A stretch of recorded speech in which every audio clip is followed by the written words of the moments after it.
Mrówka i skłeczk. Napisał Stanisław Janka.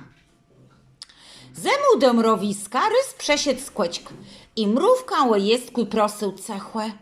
A ona śmieszno przemikałeczka. Płe prywdze, jest to bujaś tak lechłe?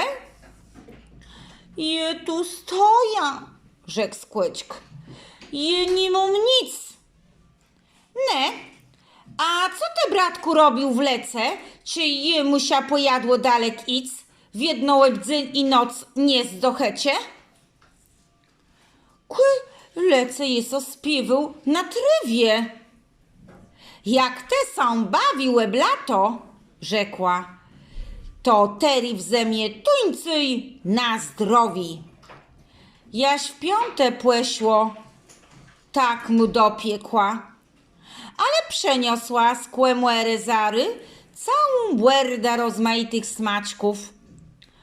Główką płeciwa wzdychnął baro, a weźzie te zgniły grajku, naćkuj.